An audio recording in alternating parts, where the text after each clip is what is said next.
Mais uma semana e de cara com São Paulo, os desafios que o próximo governador vai encontrar assim que assumir o comando do estado em janeiro do ano que vem. Hoje, nosso destino é o Vale do Paraíba, que se destaca pela indústria tecnológica, pela alta qualificação da mão de obra, mas que também enfrenta graves problemas de segurança pública.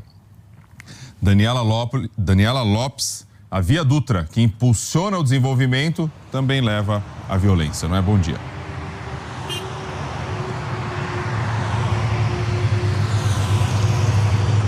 Isso mesmo, infelizmente, Bocardi. Bom dia para você e para todo mundo que acompanha o Bom Dia São Paulo. Eu tô aqui às margens da rodovia Presidente Dutra, no trecho de São José dos Campos, uma das 15 cidades do Vale do Paraíba cortadas pela rodovia.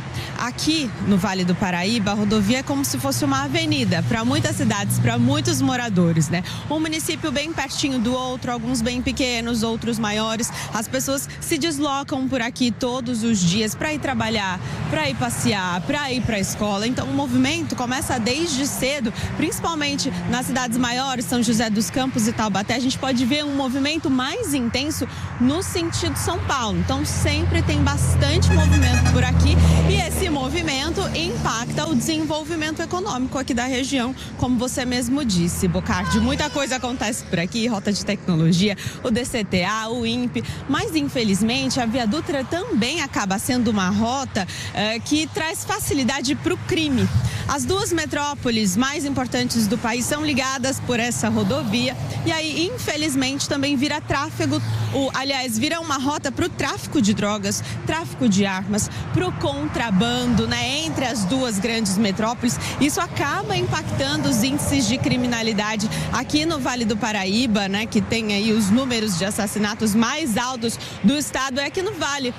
Só para a gente ter uma noção, nos primeiros 6 meses deste ano, foram 214 vítimas de assassinatos, de homicídios e latrocínios, que é o roubo seguido de morte, aqui no Vale do Paraíba. Esse número é 30% maior do que o registrado no mesmo período do ano passado, nos 6 primeiros meses de 2021, quando foram 165 vítimas. Então é um número alto, se a gente comparar com outras regiões do estado aí com a mesma proporção de habitantes, e um número que vem crescendo, que continua crescendo. Por isso que a gente acredita que um dos principais desafios aí para o próximo governador do estado é realmente tentar trabalhar e reduzir esses índices de criminalidade aqui na região. E aí vai ter que ter um trabalho bem longo realmente, mas a gente fez uma reportagem especial. Eu, em parceria com o Guilherme Pimentel, a gente andou por algumas cidades aqui do Vale, nós conversamos com alguns especialistas para a gente tentar entender esse impacto, tanto o positivo, tanto o negativo do impacto da rodovia Presidente Dutra nos índices aqui do Vale do Paraíba. Então vamos conferir essa reportagem especial. O Vale do Paraíba, que se orgulha por ser uma das regiões mais desenvolvidas do estado,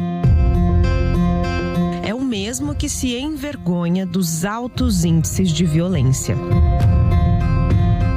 Está muito perto da gente. A sociedade está muito vulnerável. Eles não têm respeito, não têm medo da lei brasileira. Felipe Martins tinha 21 anos e foi baleado em dezembro do ano passado, quando estava com amigos em um bar em São José dos Campos. O autor dos disparos, um conhecido de escola. O rapaz ficou lá fora provocando, ele pegou e saiu.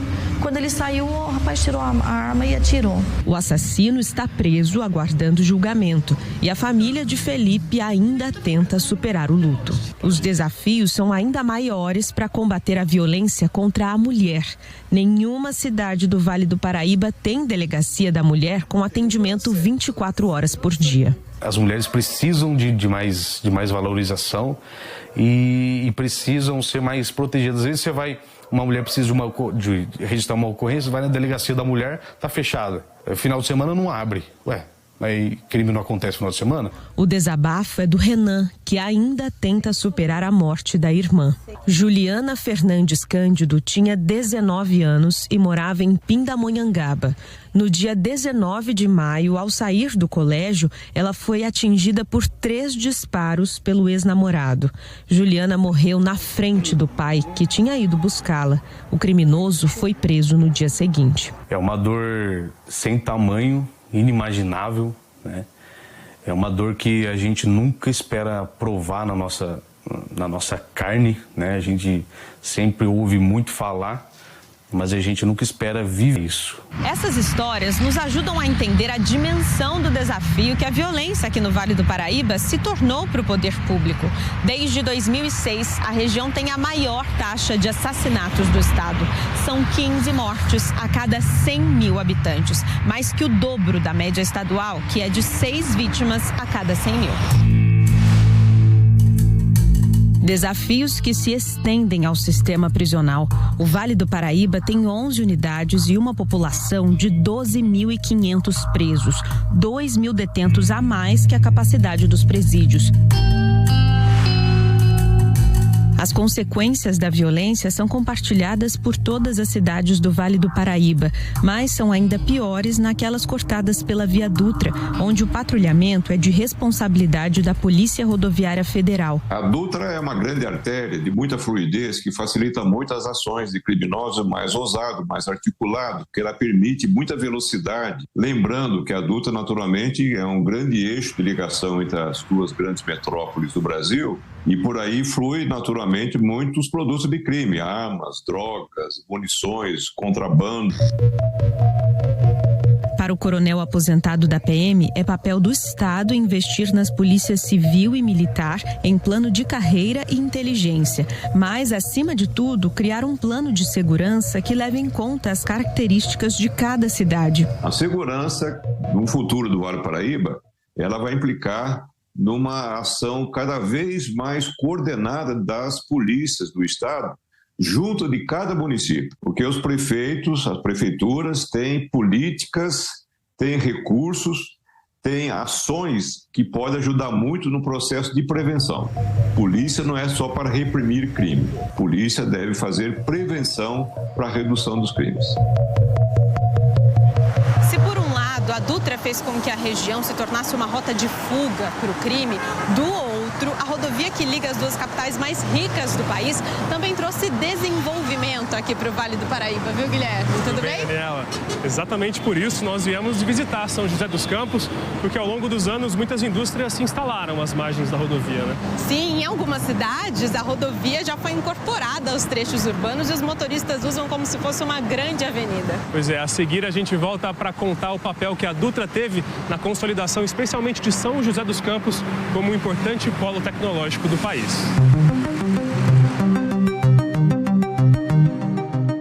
Mais cedo você viu que a Via Dutra fez do Vale do Paraíba uma espécie de corredor da violência também. Mas a localização entre São Paulo e Rio de Janeiro também impulsionou o desenvolvimento da região, que sempre se destacou pela mão de obra qualificada, pela vocação industrial.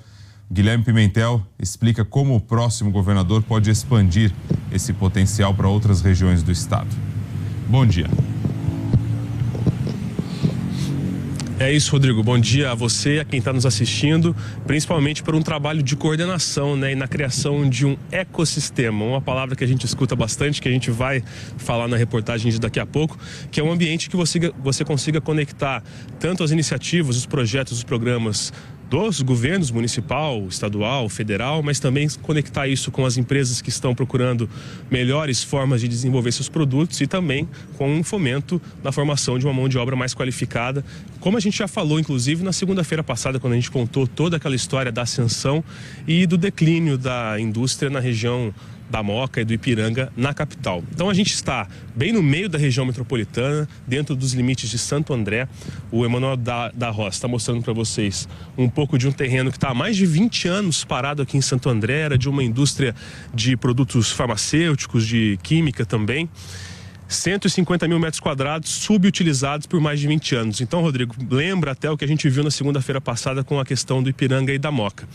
O que está acontecendo aqui em Santo André, a gente vai até voltar ao longo do Bom Dia São Paulo para explicar melhor, mas há 10 dias uma empresa de logística comprou esse terreno, então esse terreno vai voltar a ser utilizado e cedeu um espaço numa parceria com a prefeitura da cidade, que o Emanuel acabou de mostrar para vocês, para a construção de um centro de inovação.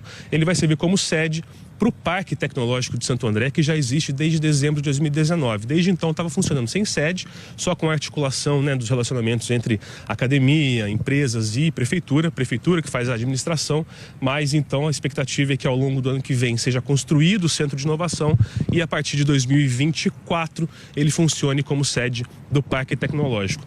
Mas só para a gente ter uma ideia do que já está envolvido no Parque Tecnológico de Santo André e como ele se conecta com o Parque de São José dos Campos, que é o assunto de daqui a pouco. Empresas dos setores químico e petroquímico daqui de Santo André já estão envolvidas, já estão em contato com as universidades. São cerca de 12 universidades da região que já estão trabalhando com essas empresas, também dos setores de borracha, de plástico, automotivo, construtoras. Todas elas, através da coordenação da prefeitura, lançam desafios, alguns pontos que elas querem que sejam desenvolvidos ou melhorados, e aí essas 12 universidades que já estão envolvidas no parque trabalham para criar essas soluções e apresentar para as empresas. É isso que é o tal do ecossistema. Nesse caso, tudo articulado pela prefeitura, mas o governo do estado, em 2006, lançou um decreto, o SPTEC, que é um programa de construção de parques tecnológicos, e um dos que mais deram certo, ou talvez o que mais deu certo, seja esse de São José dos Campos. Nós fizemos uma visita, vamos contar um pouquinho da história do surgimento do Parque Tecnológico de São José dos Campos, da incubadora de empresas também, que aproveita desse ecossistema para se estruturar, para crescer, até poder sair e encarar um ambiente e o mercado fora do Parque Tecnológico, mas que se aproveita desse ecossistema, como eu falei novamente. Então vamos ver como é que fica essa articulação de serviços, de trabalho, de estratégia na primeira reportagem. Depois eu volto para explicar um pouquinho mais do que vai ser o centro de inovação do parque que já existe aqui em Santo André.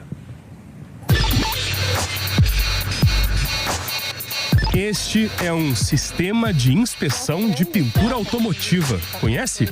Parece simples, mas acompanhe a explicação. Nosso sistema, na verdade, é o que vai embarcado no robô, que é um cabeçote, que tem uma câmera de alta resolução e um software embarcado com inteligência artificial para detectar defeitos de superfície automotiva. O programa serve para agilizar o controle de qualidade de uma fábrica. Ideia de 3 ex-alunos do ITA, o Instituto Tecnológico de Aeronáutica em São José dos Campos.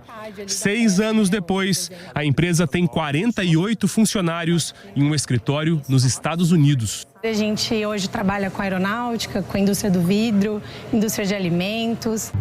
Para Bianca, o grande diferencial da empresa foi o seu ecossistema de desenvolvimento. Este é um termo caro aos empreendedores e descreve um ambiente que permite a colaboração entre diferentes partes. No caso, estamos falando do Parque Tecnológico São José dos Campos. A gente tem cerca de 1.800 pessoas trabalhando aqui todo dia. Quase 150 empresas, institutos, faculdades, enfim, entidades. Todas elas aqui bebem e respiram de desenvolvimento tecnológico. Então você tem um espaço criativo maior. Desde 2006, um decreto do governo estadual incentiva a criação de centros de inovação. Hoje, são 15 polos funcionando em várias regiões paulistas e outros 6 estão em projeto. O de São José dos Campos foi criado em um terreno da prefeitura e foi um dos que mais deram certo. Em parte, graças a uma tradição que começou aqui no município em 1950, com a criação do Centro Técnico de Aeronáutica, que trouxe também instituições de ensino e pesquisa.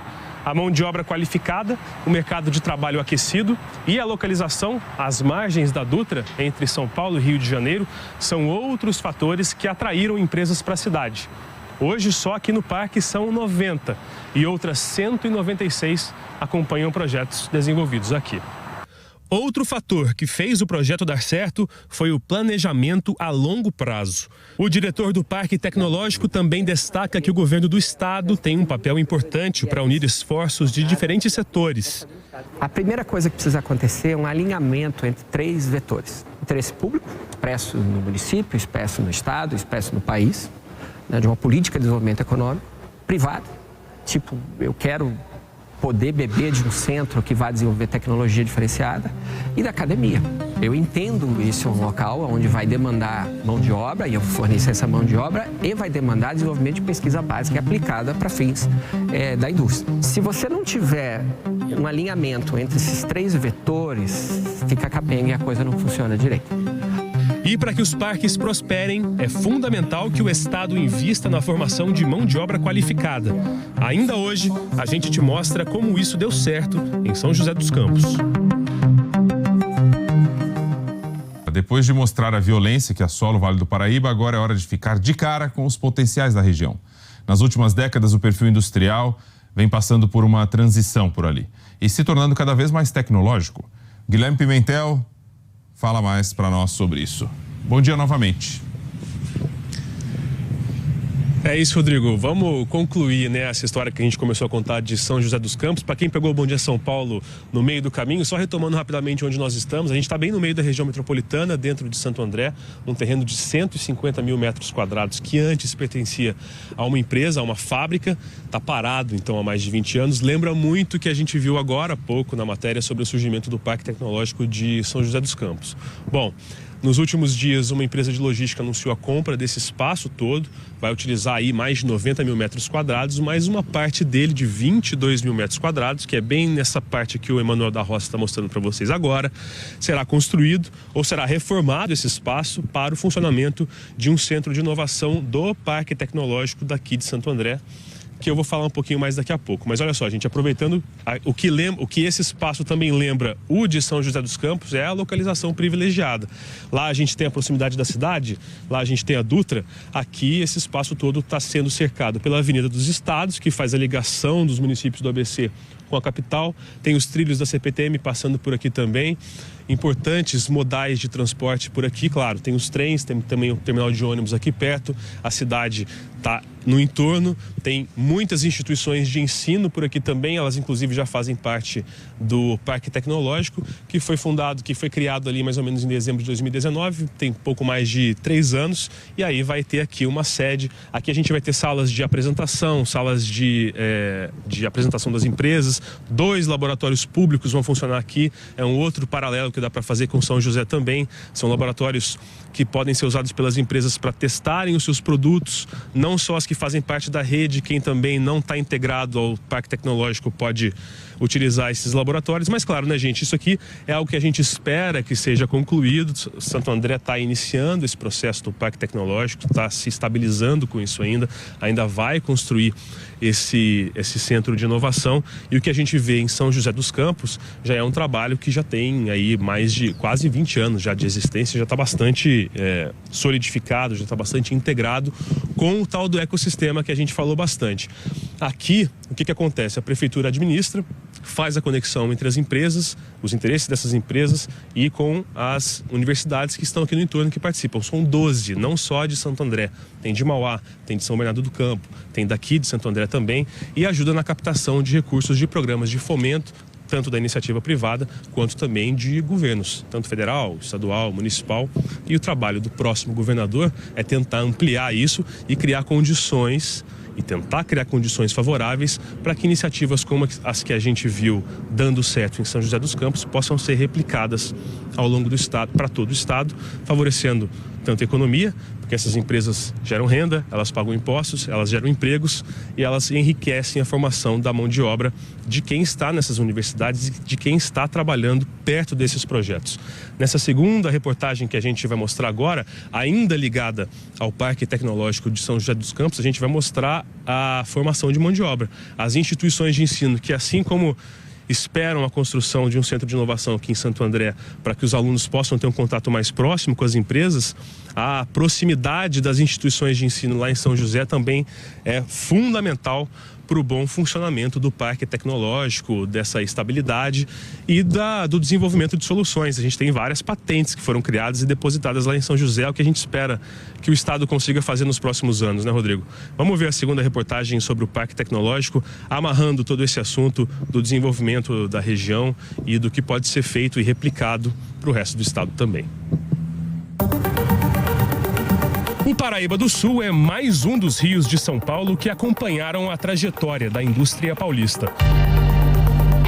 Muitas fábricas que estavam instaladas nessa região fecharam as portas, assim como aconteceu ao longo do Vale do Tamanduateí, do Ribeirão dos Couros e dos Meninos, na região metropolitana de São Paulo. Uma delas, de circuitos eletrônicos, ficava aqui, onde hoje funciona o Parque Tecnológico de São José dos Campos. Este é um exemplo de como é preciso se preparar para uma economia que se transforma rapidamente em todo o mundo. E a gente tem que pensar o seguinte: falta gente para ocupar os espaços que nós temos, as oportunidades que existem de trabalho e de desenvolvimento nas áreas de tecnologia. Hoje a gente tem aí notícia de ter mais de 120 mil possibilidades de trabalho que não tem ninguém para ocupar, né? E por que não tem ninguém? Porque as pessoas não tiveram essa possibilidade de aprender as tecnologias mais modernas, especialmente estamos falando da parte do digital. O Parque Tecnológico atraiu empresas e uma parceria fundamental, a academia. Unifesp e Unesp estão instaladas no entorno e até dentro do Parque Tecnológico. A FATEC tem uma de suas maiores unidades aqui. A de São José dos Campos surgiu em 2006, junto com o programa de parques tecnológicos. A ideia era ter uma FATEC sempre por perto para dar suporte na formação de mão de obra e na aplicação de novas tecnologias. Você tendo os problemas reais e um certo apoio, uma certa mentoria das empresas, dizendo, pô, essa tecnologia é legal, tal, trazendo esses desafios, a gente consegue adaptar melhor os programas e os projetos que ocorrem dentro da escola e o cara sai mais pronto. Por quê? Porque ele entende a tecnologia como ela está sendo necessária, como ela está sendo vista para os novos projetos e ele sai pronto, bem mais pronto, para já sair atuando, jogando e já fazendo gol. 2.500 alunos estão matriculados em 8 cursos, desenhados para as demandas do Vale do Paraíba. A Ariane já tinha se formado em fabricação mecânica, também na FATEC, mas quis voltar aos estudos. Hoje, ela está na reta final do curso de manufatura avançada. Os rumos da indústria e a localização da faculdade, ao lado do parque, pesaram na decisão. Porque como teve essa evolução tecnológica, então eu quis realmente me atualizar. Porque a tecnologia ela avança sem freio. Então eu quis me atualizar, me capacitar para essa nova era. Lá tem mais de 200 empresas, certo? Então só do aluno saber que você já está se formando numa faculdade ao qual fica dentro do Parque Tecnológico ou perto do Parque Tecnológico, encontrar diversas empresas de todos os ramos, principalmente nessa área de robótica, tecnologia, que é onde a gente mexe bastante aqui na faculdade, nossa, isso já brilha os olhos. Para o diretor do Parque Tecnológico, o investimento nesses centros precisa ser uma política que se mantenha ao longo dos governos. Então, quando você está pensando no desenvolvimento econômico do Estado de São Paulo, instrumentos como esse permitem que o administrador público possa criar políticas de desenvolvimento através desse centro para fomentar o desenvolvimento econômico do Estado.